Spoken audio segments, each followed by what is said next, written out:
This is a recording of You Gentiles by Maurice. This book is in the public domain. Recording by Grips. Chapter 1. The Question. These last 10 years and more, I have been asking myself, with increasing urgency, a number of questions. Is there any special significance in the distinction I have so long cherished, the distinction of Jew-Gentile, not to be found in the class of distinctions implied in American foreigner or Englishman foreigner? Is there between us Jews and you Gentiles, that is, between the Jew on one hand and the Englishman, the Frenchman, the American on the other hand, that which transcends all the differences which exist among yourselves, so that, in relation to us, you are Gentiles first, and afterwards Englishmen, Frenchmen, Americans? Or is there nothing more implied in that distinction, Jew-Gentile, than in the distinctions Jew-American, American-Englishman, Englishman-Frenchman? In other words, are we Jews but part of the Gentiles, Americans, Englishmen, Jews, Frenchmen, or is there a deeper cleavage between us? Is this Western world divided primarily in two parts, you Gentiles, we Jews? From the outset, I shall be asked, even if you suspect the existence of such a primal cleavage beyond the reach of ordinary national or racial classifications, what purpose can you have in urging it upon the attention of the world? Has it any practical application? Does it in any fashion clarify the status of the Jew, or give greater cogency to such claims of his are still unsatisfied? This question will be asked of me by many Jews, but in particular it will be asked with the utmost insistence by those Jews who have based our case for national rights, national equality, precisely on this assumption that we Jews are a people like all other peoples, similar in needs and impulses, that we are Jews, you are Englishmen, you are Italians, you are Americans, that we, the world's races or peoples, are all of us similar in our differences. Leaving on one side those who deny the existence of any distinctions at all, those, that is, who say that the Jew is either a Frenchman, an American, or an Englishman according to the place of his birth, I would answer, for me, the ordinary nationalist or racial classification has not sufficed. If I have long pondered this question of Jew and Gentile, it is because I suspected from the first dawning of Jewish self-consciousness that Jew and Gentile are two worlds, that between you Gentiles and us Jews there lies an unbridgeable gulf. Side by side with this belief grew another, which is related to the practical aspect of the distinction. I do not believe that, situated as we are in your midst, scattered among you from one end of the Western world to the other, we have the right to retain our identity, if we are but another addition to the Gentile peoples. If we are but one more people added to the long roster of peoples, living and dead, we have no claim worthwhile, under these circumstances, to continuity of separate consciousness. Such a claim could never have arisen had we remained secure, segregated on our own soil. It would have been our tacit birthright. But as it is, our existence is secured at an infinite expense of special effort on our part, and of peculiar discomfort to you.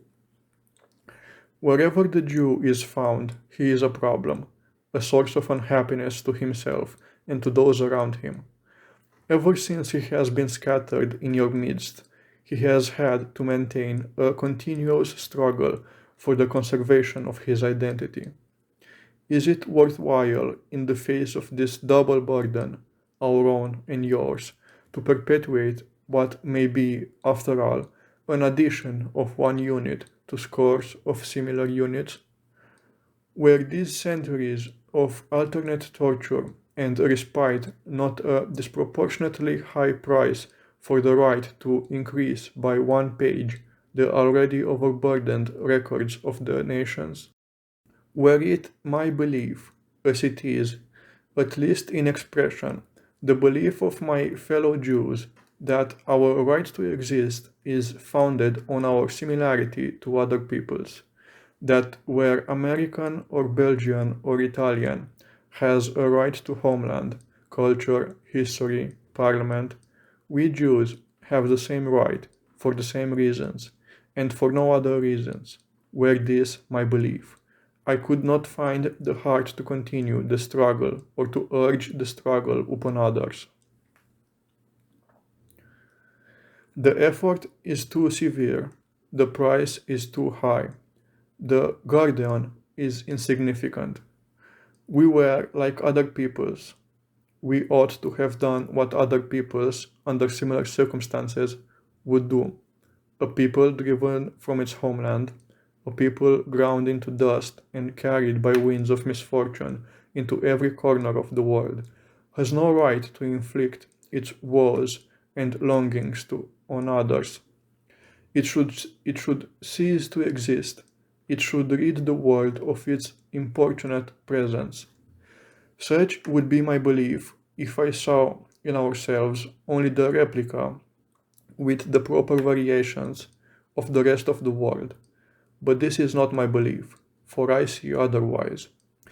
Years of observation and thought have given increasing strength to the belief that we Jews stand apart from you Gentiles, that a primal duality breaks the humanity I know into two distinct parts, that this duality is fundamental, and that all differences among you Gentiles are trivialities compared with that which divides all of you from us.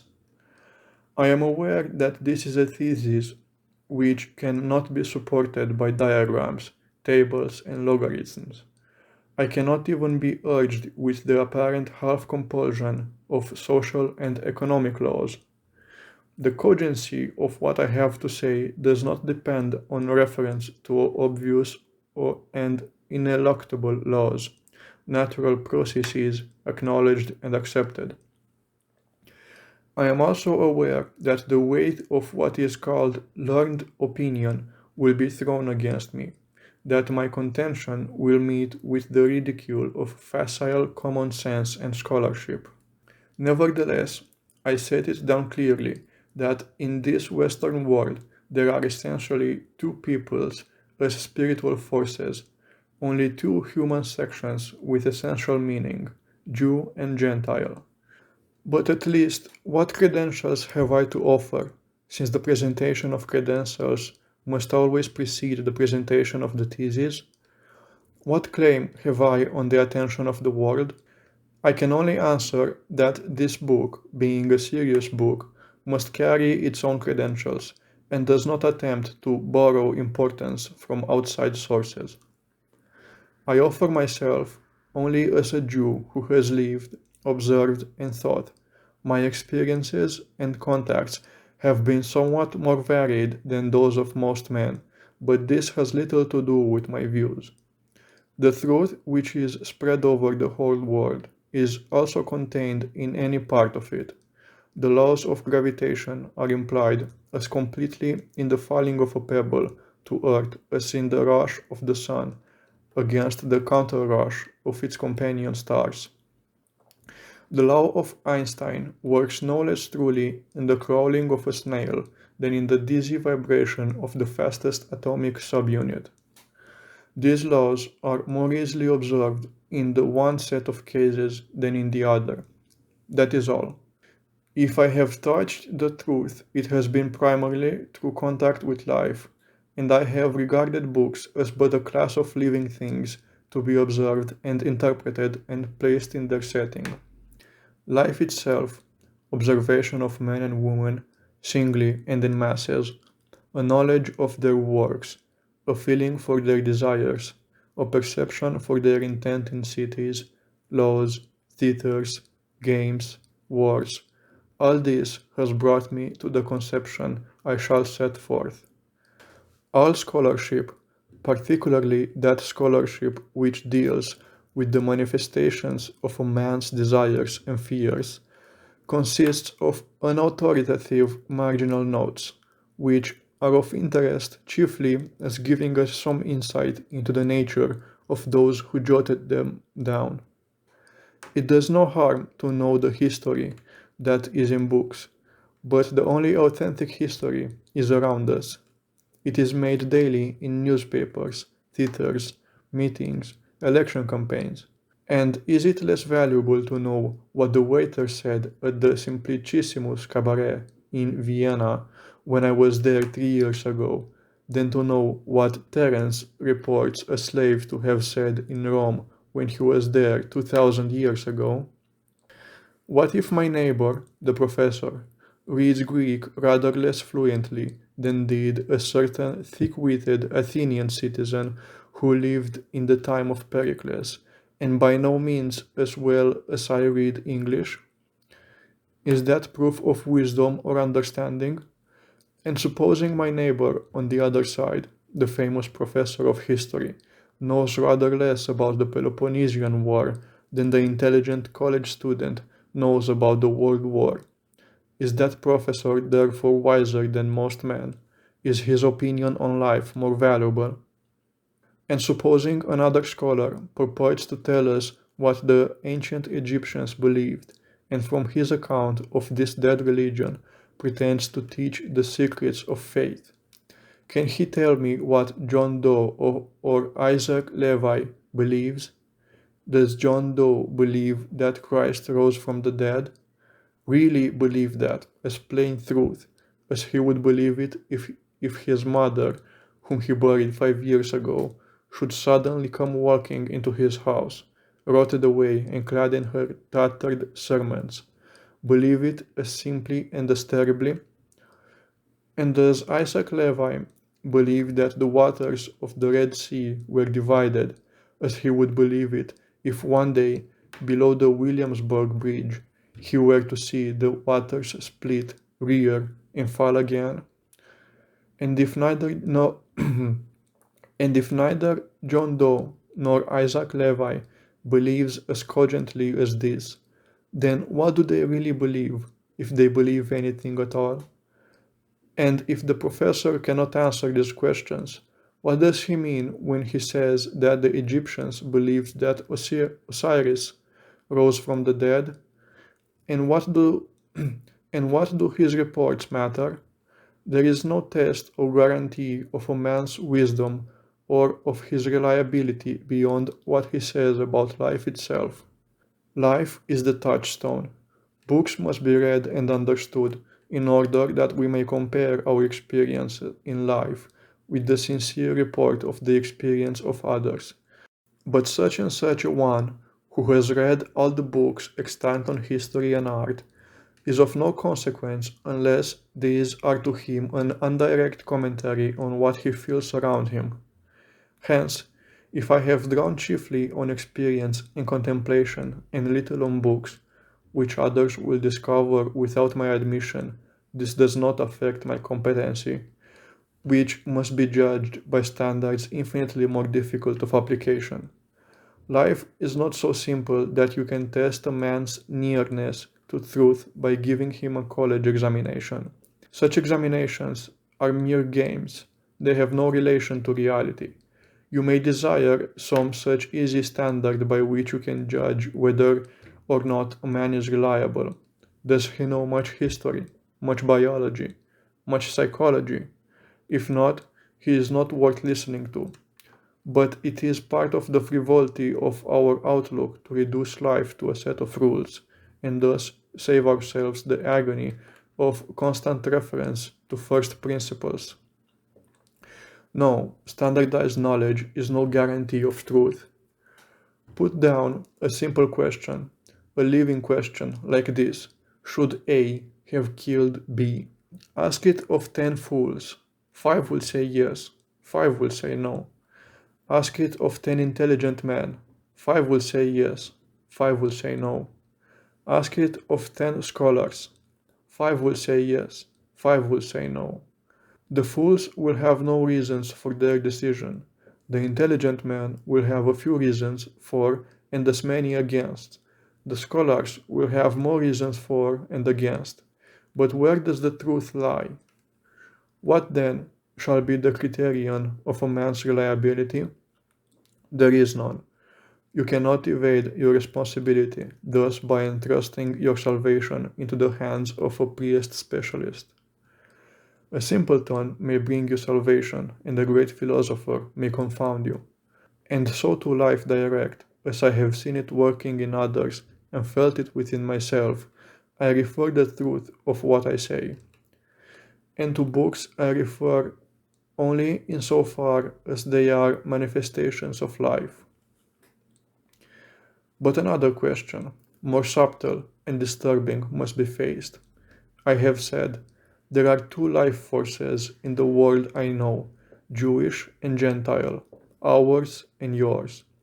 If this be a truth, we must not be driven from it if, like many other truths, it is overlaid and obscured by irrelevancies of life, by the intersection and confusion of currents. Here is the Gentile life force. Here is the Jewish life force. What their origin was, I cannot say. I can only surmise dimly what circumstances, reacting upon what original impulses, produced the Jewish life force and the Gentile life force. I can only affirm, to the Jews, in the main, belongs the Jewish life force, a consistent and coherent force, a direction in human thought and reaction. To you others belongs the Gentile life force, a mode of life and thought distinct from ours. But the borderline is not clear. Not all of us Jews are representatives of the Jewish life force. Not all of you Gentiles are altogether alien to it. We have lived for many centuries in close contiguity, if not in intimacy. Our prophetic books, our most charismatic influence, have been read to you for many hundreds of years. Something in these books has developed, here and there, among you, a latent individual impulse to our Jewish way of life and thought. Essentially, our prophetic books cannot change your Gentile nature, but in a stray, predestined hearts they bring forth fruit. Your outlook on life, your dominant reactions, are the same today as they were 2000 years ago. All that has changed is the instrument of expression. You live in the same life under different fates. But something clings to you here and there, resembling the original form of the faith we gave you. Here and there, our somber earnestness breaks out on the dazzling kaleidoscope of your history.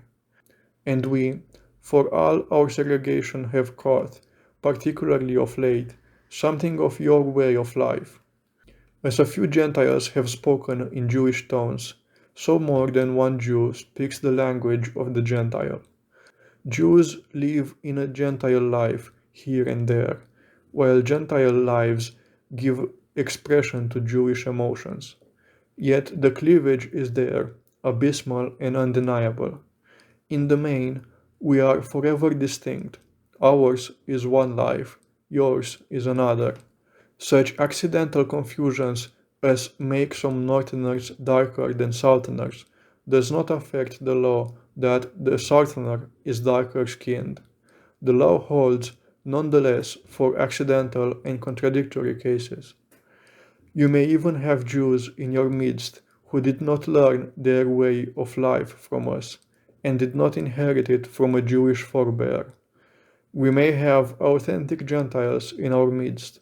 These single protests are of no account. They are extreme and irrelevant variations. And as of little account are the occasional transferences of customs and conventions taken over the mass.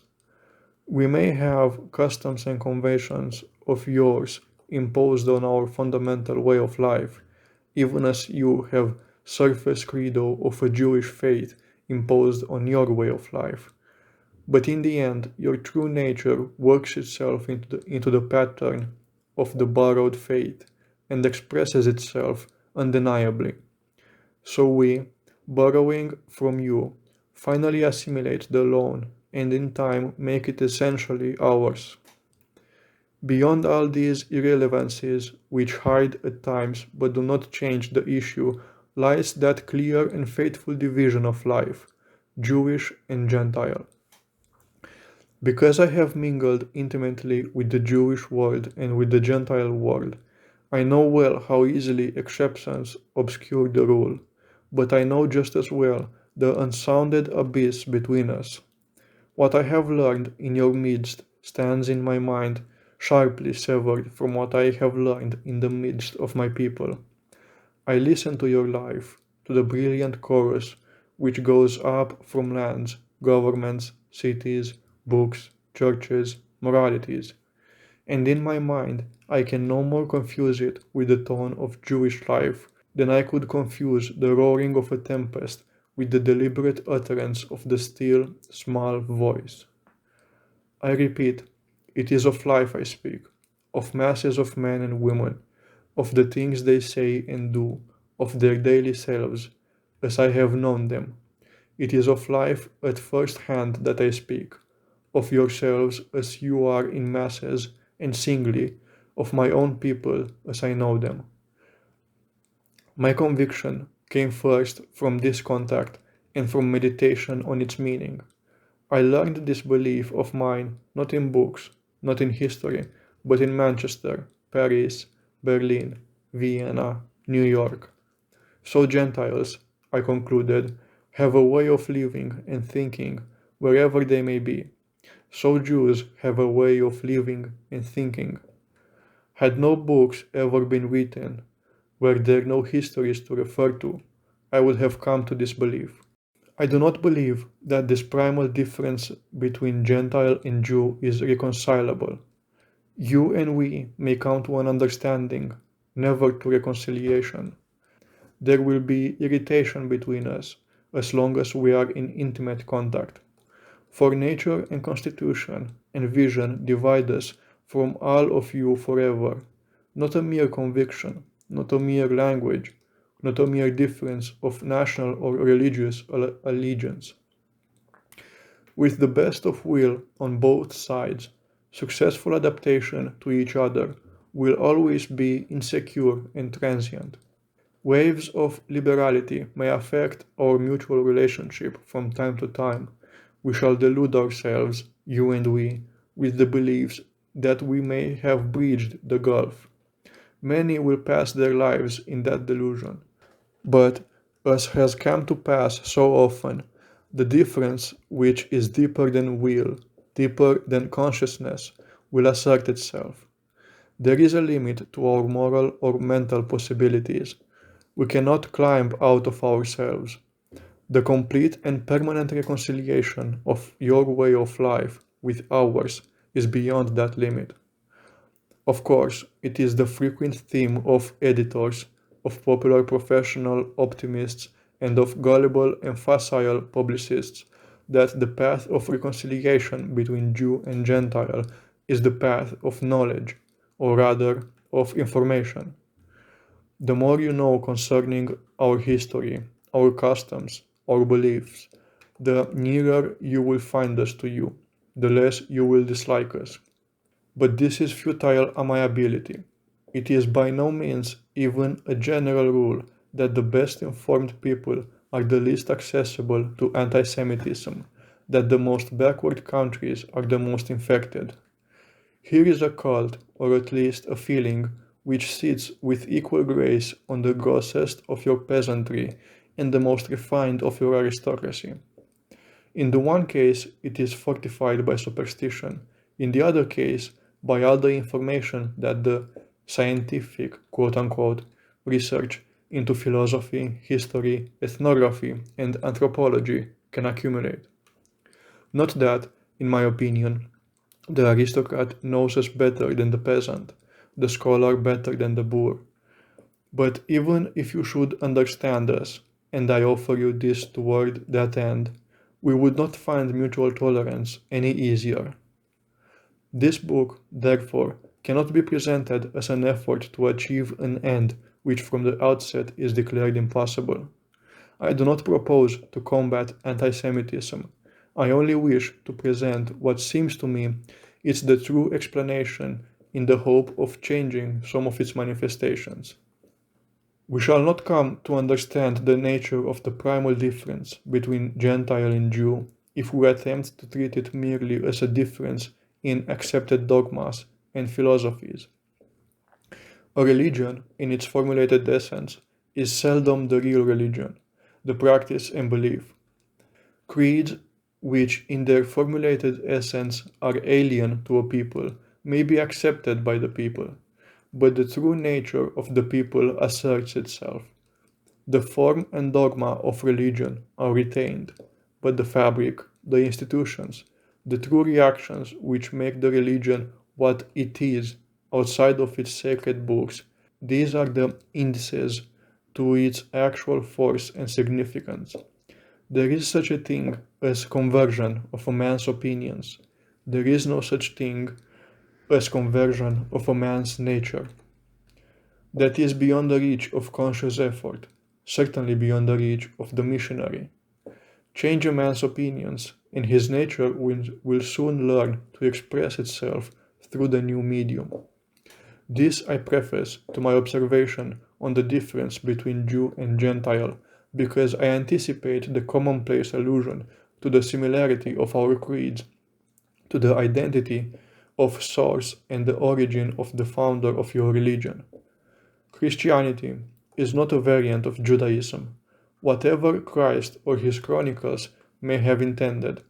Your nature is the same today as it was before the advent of Christianity. Within the framework of another creed, your instincts would have woven a similar design. And if not religious, this difference certainly cannot be in the nature of a philosophy or a Weltanschauung.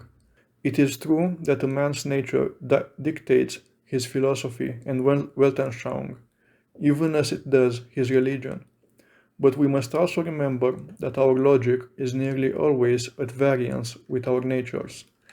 That is beyond the reach of conscious effort, certainly beyond the reach of the missionary. But we must also remember that our logic is nearly always at variance with our natures. A man's nature expresses itself only indirectly, is never found in the face value of his assertions. Surely we differ in religion and philosophy, but only if we consider religion and philosophy not as assertions, but as practice or art of life presented in their name. Though you and we were to agree on all fundamental principles, as openly stated, though we should agree that there is only one God, that war is evil, that universal peace is the most desirable of human ideals, yet we should remain fundamentally different. The language of our external expression is alike, but the language of our internal meaning is different. You can call that line, in that part of the spectrum, red, so do we. But who will ever know that the sensation red in you is the sensation red in us? Life is fluid and dogmas are fixed, and life, trying to come to terms with dogmas, does not easily break with them, but endows them with almost infinite plasticity. Under the same dogmas, a man will kill another or die rather than lift his hand to kill. One generation means one thing in a dogma, another generation means another thing. And at last, even the elasticity of the dogma will not stand the strain. A sudden wave of emotion comes to reinforce accumulated resentment. There is a revolution, and a new religion is founded, new dogmas accepted. Perhaps they do not answer the need. Perhaps they express only a passing fashion. Perhaps they are no nearer than the old dogmas to a reconciliation between philosophy and instinct. But they may take root, and the process begins all over again. Instinct endures for glacial ages. Religions revolve with civilizations. Let us differentiate, then, between a religion as a dogma and the same religion as practiced art or way of life. We may compare religion with religion that is legitimate and fruitful. But let us, in so doing, compare dogma with dogma, practice with practice, and even when we treat of dogma, let us be careful to distinguish between the dogma as proclaimed and the dogma as it is transmuted by the emotions. And certainly between the dogmas of your religions and ours, there is little difference, for we gave you the dogmas. It is absurd to assert that the sole difference between you and us is that you believe the Messiah has already come, while we believe that he is yet to come, or that you believe in the doctrine of forgiveness, while we believe in the doctrine of retaliation. Even in theory, this difference is trifling in the face of the overwhelming bulk of the common inspiration. The difference between us is abysmal. It is not a disagreement about a historic fact or about a commandment which neither of us observes. In some of these dogmatic disagreements, we may find the key to our differences. They do not constitute the difference. A few of them were caused by the difference between us. They did not cause it. That primal difference, which I have sensed more and more keenly as I have tasted more and more of life, your life and our life, is a difference in the sum of totals of our respective emotions under the stimulus of the external world. It is a difference in the essential quality or tone of your mental and spiritual being. Life to you is one thing, to us another.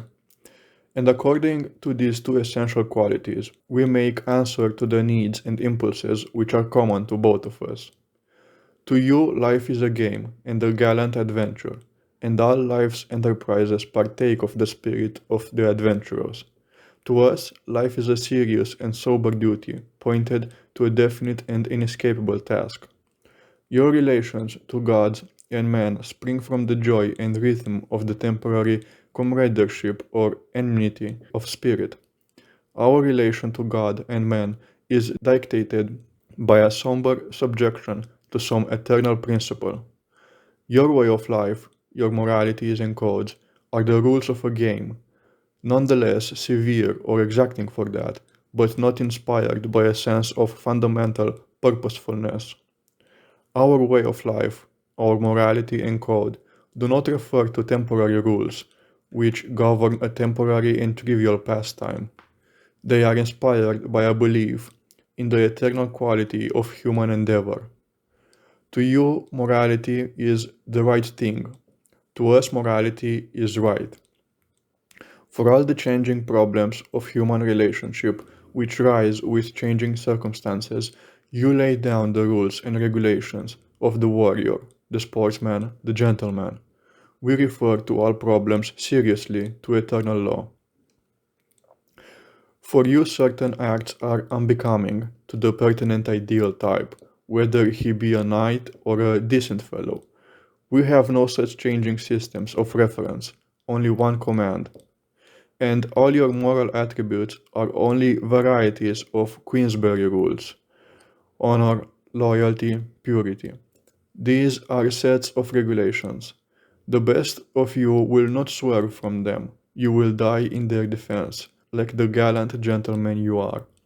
But you will not brook the question whether your system of honor is founded on right, whether loyalty has relation to intelligence, whether purity has relation to the state of mind. Honor means but one thing: to the honorable thing, whether it is honor in dueling, honor among thieves, honor of women. Loyalty means the quality of being loyal, independent of right or wrong. Purity means the chastity of the body, or the denial of desire, as such. It is related to the game, not God. For these distinctions do not exist, for we are serious in our intentions. We will not accept your rules because we do not understand them. Right and wrong is the only distinction we are fitted by our nature to appreciate. We are puzzled by your punctilions, your quaint distinctions, your gentleman's camelfa. We are amazed when you fight for them. We are struck dumb when you die for them, a song on your lips. Not that we do not know how to die for a cause, but we must die for a serious cause, for a reason, for right, for God. Not for a slogan without meaning, for a symbol for its own sake, for a rule for its own sake. We will die for the right, not for the right thing.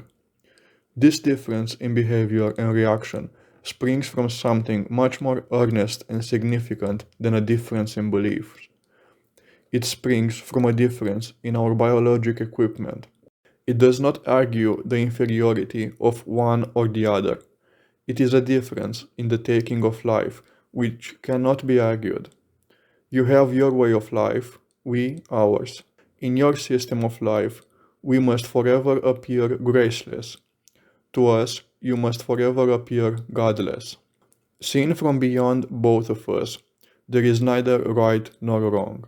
There is your Western civilization. If your sense of impermanence of things, the essential sportiness of all effort, the gamesomeness and gameness of life, has blossomed in events and laws like these I have seen around me, it cannot, from an external point of view, be classified as right or wrong. Wars for Helen and for Jenkins' ear, duels for honor and for gambling debts, death for a flag, loyalties, gallant gestures, a world that centers around sport and war, with a system of virtues related to these. Art that springs not from the god, but from the joyousness and suffering of the free man. A world of play which takes death itself as part of the play, to be approached as carelessly and pleasantly as any other turn of chance. Cities and states and mighty enterprises built up on the same rush of feeling and energy as carries a football team, and in the same ideology.